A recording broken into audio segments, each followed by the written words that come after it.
नमस्कार. श्री स्वामी समर्थ. माझ्या सगळ्या गोड यूट्यूब फॅमिलीचं माझ्या यूट्यूब चॅनेलमध्ये अगदी मनापासून स्वागत आहे. सर्वांना सर्वप्रथम श्री स्वामी समर्थ. कसे आहात सर्वजण? मस्त ना? मस्तच राहा. चला तर मग आजच्या आपल्या नवीन व्हिडिओला सुरुवात करूया. गुढीपाडव्याच्या दिवशी ही पिवळी आणि लाल पोटली तुम्हाला तुमच्या घरामध्ये बांधायची आहे. अत्यंत प्रभावी हा उपाय आहे. गेल्या बघा 2-3 वर्षापासून मी हा उपाय करते. या दोन्ही वस्तू तुम्हाला जवळपास कुठे स्वामी केंद्र असेल समर्थांचं, तर तिथे अगदी सहज मिळून जातील. हा उपाय तुम्ही आवर्जून करा. खूप महत्त्वाचा आहे. खूप महत्त्वाची गोष्ट ही आहे. ह्या दोन्ही ज्या वस्तू आहे त्या तुमच्या घरामध्ये तुम्ही लावल्यामुळे खूप छान पॉझिटिव्ह आपल्यामध्ये बदल घडून येतात घरात. तर बघा, गुढीपाडवा हा मराठी नवीन वर्षाचा पहिला दिवस आहे, म्हणून याच दिवसापासून तुम्ही या उपायाला सुरुवात करा. तर बघा, वर्षभर आपल्याला अडीअडचणी, संकट, दुःख ही येत नाहीत, आणि जरी अडचणी आल्या तर आपण हे जे काही उपाय करतो त्यामुळे ती चुटकीसरशी कमी होतात. कारण बघा, माणूस म्हटलं की त्याच्या आयुष्यामध्ये सुखदुःख ही येणारच आहेत, परंतु बघा, सारखी दुःख येत आहेत, आपण खूप कष्ट करतोय आणि आपल्याला सुख हे अजिबात मिळत नाही. आणि बघा, त्यामुळे असे दिवस आपल्यावर येऊ नये, आपल्या घरामध्ये आनंदाचं वातावरण राहावं, म्हणून यासाठी तुम्हाला लाल आणि पिवळी पोटली घरामध्ये बांधायची आहे. आता सगळी माहिती मी तुम्हाला या व्हिडिओमध्ये देणारच आहे. तर बघा, सकाळी अंघोळ करून झाल्यानंतर लगेचच हा उपाय करायचा आहे. जास्त उशिरा करायचा नाही. शक्यतो 12च्या आत करण्याचा प्रयत्न करा. पुरुष स्त्री कोणीही हा उपाय करू शकता. दरवर्षी मी हा उपाय करते. माझ्या घरामध्ये सुद्धा मी लावलेले आहेत. तर सगळ्यात पहिल्यांदा म्हणजे लाल पोटली जी आहे, तर त्याबद्दल मी सांगते. कोणत्याही प्रकारची बाधा आपल्या घराला किंवा आपल्या घरात कोणत्या व्यक्तीला झाली असेल तर ती निघून जाण्यासाठी, किंवा कोणाचं वाईट नजरेचं करणी बाधलेचा परिणाम आपल्या घरावरती होऊ नये, म्हणून वर्षाच्या सुरुवातीला लाल पोटली जी आहे ती तुम्हाला तुमच्या मुख्य दरवाजाच्या वरती आतल्या साईडून लावायची. बघा, आता यामध्ये काय काय आहे हे मी तुम्हाला सांगते.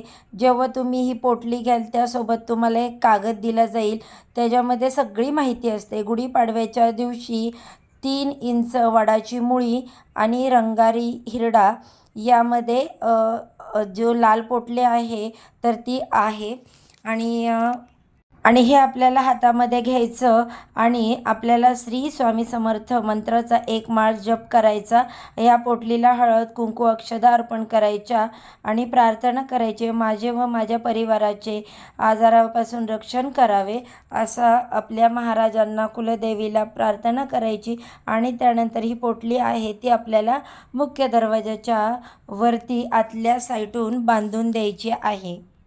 यामुळे वर्षभर आपल्या परिवाराचे आजारांपासून, बाधांपासून संरक्षण होत असतं. तर अत्यंत प्रभावी हा उपाय आहे. तुम्ही नक्की करून बघा. कळालं बघा आता या लाल पोटलीमध्ये काय. आता यानंतर दुसरी गोष्ट म्हणजे पिवळी पोटली. ही तुम्हाला तुमच्या किचनमध्ये आहे ना, तर तिथे लावायची आहे. किचनमध्ये कुठल्याही कोपऱ्यामध्ये तुम्ही ही लावायची. पिवळ्या पोटलीची काय माहिती आहे ते देखील मी तुम्हाला सांगते. गुढीपाडव्याच्या दिवशी सोबत दिलेल्या ह्या ज्या वस्तू आहेत, पिवळा जे आपण पोटली करणार आहोत, तर त्यामध्ये काय आहे, रंगारी हिरडा, तांब्याची पावलं, लक्ष्मीची तांब्याचं नाणं, हळकुंड, नागकेशर आणि खडा मीठ. तर ह्यासोबतच आपल्या घरचे अगदी थोडेसे तुम्हाला गहू याच्यामध्ये टाकायचे, आणि एका पिवळ्या कापडामध्ये बांधून उजव्या हातामध्ये घ्यायचं, आणि श्री स्वामी समर्थ मंत्राचा एक माळी जप करायचा, आणि हे आपल्या स्वयंपाकघरात बांधायचं. यामुळे वर्षभर आपल्या घरामध्ये धनधान्याची कमतरता भासत नाही, आणि आपल्या घरामध्ये नेहमी भरभराटी राहते. अशी ही पिवळी पोटली आहे, तर ती बांधायची. आता मी तुम्हाला सांगितलं की यामध्ये काय काय वस्तू आहेत. आता या वस्तू सुट्ट्या मिळाल्या तरी तुम्ही घेऊ शकता, परंतु शक्यतो या वस्तू सगळ्याच मिळतील असं नाही. त्यामुळे बघा, ह्या सगळ्या वस्तू मिळणं महत्त्वाचं आहे. म्हणून या दोन्ही पोटली तुम्हाला मी काय माहिती आहे ती सगळी सांगितली. त्यामुळे लवकरात लवकर तुम्ही या ज्या पोटल्या आहेत तर त्या स्वामी केंद्रातून घेऊन या गुढीपाडव्याच्या अगोदर. आणि जर गुढीपाडव्यामध्ये नाही मिळाल्या जर तुम्हाला त्या, तर कोणत्याही बुधवारी किंवा मग शुभ दिवशी पौर्णिमेला किंवा मग आता बरेचसे सण येणार आहेत, अक्षय तृतीया वगैरे, तेव्हा तुम्ही केलं तरीही चालेल. तर असा हा उपाय आहे, अत्यंत महत्त्वाचा आहे. आणि बघा, यासोबतच गुढीपाडवा ही नवीन वर्षाची सुरुवात असते. त्यामुळे यासोबतच अजून काही गोष्टी ज्या आहेत त्या तुम्ही तुमच्या घरात स्थापित करा, जेणेकरून तुमच्या घरामध्ये तुम्हाला वर्षभर कसलीच कमी पडणार नाही. आणि या वस्तू तुम्ही तुमच्या घरामध्ये वर्षभर ठेवल्या तर त्याचे शुभ परिणाम, पॉझिटिव्ह वाईब्स हे तुम्हाला त्याचा लाभ होतो. जसं की देवघरामध्ये स्त्रीयंत्र, त्यानंतर माता लक्ष्मीचं आसन आहे त्यामुळे ती केलीच पाहिजे. त्यानंतर गजलक्ष्मी हत्ती असतात त्यांची स्थापना, स्वामी समर्थ महाराजांची स्थापना, दक्षिणावर्ती शंख, स्वामी समर्थ महाराजांची मूर्ती, अशी ज्या काही गोष्टी आहेत त्या तुम्हाला देवघरामध्ये स्थापित करायचं आहे. आणि कवड्यांचं जे तोरण असतं ते मुख्य दरवाजाला लावायचं आहे. गुढीपाडव्याच्या दिवशी लावा. तुम्हाला नक्की हे खूप फायद्याचं आहे. सांगते, कारण का मी ह्या स्वतः केलेल्या गोष्टी आहेत आणि याचे मला खूप छान अनुभव आहेत, म्हणून मी तुम्हाला हे अगदी आवर्जून सांगते. बघा, प्रत्येकाला कष्ट करावे लागतात, फुकट कुणालाच काही मिळत नाही. परंतु आपल्या कष्टासोबत नशिबाची साथ मिळण्यासाठी हे काही उपाय आहेत. शुभ दिवशी जर ते केले तर त्याचा खूप फायदा होतो.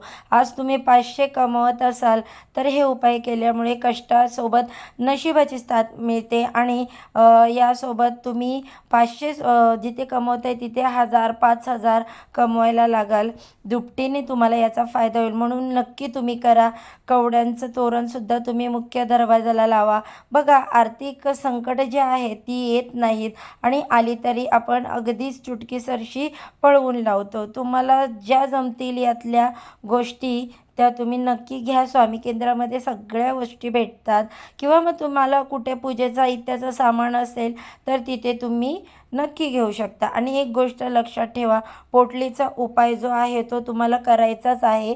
अत्यंत प्रभावी हा उपाय आहे. आणि मागच्या वर्षी जी तुम्ही पोटली बांधलेली आहे ती तुम्हाला पाण्यामध्ये प्रवाहित करायची आहे आणि नवीन पोटली बांधायची आहे.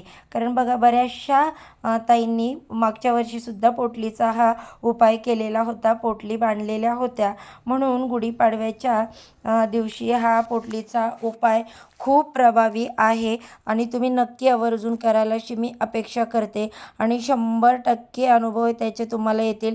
आता बघा, व्हिडिओ जर तुम्हाला आवडला असेल, मी यामध्ये सांगितलेली माहिती जर तुम्हाला पटली असेल तर व्हिडिओ स्किप न करता शेवटपर्यंत बघा. आणि हो, जाता जाता व्हिडिओला एक लाईक करायला विसरू नका. चॅनेलवर पहिल्यांदा नवीन आला असाल तर चॅनेलला सबस्क्राईब करा. चला तर आजच्या व्हिडिओचा इथे सेंड करते. उद्या अशाच छानशा माहितीसोबत पुन्हा नव्याने भेटू. सर्वांना श्री स्वामी समर्थ.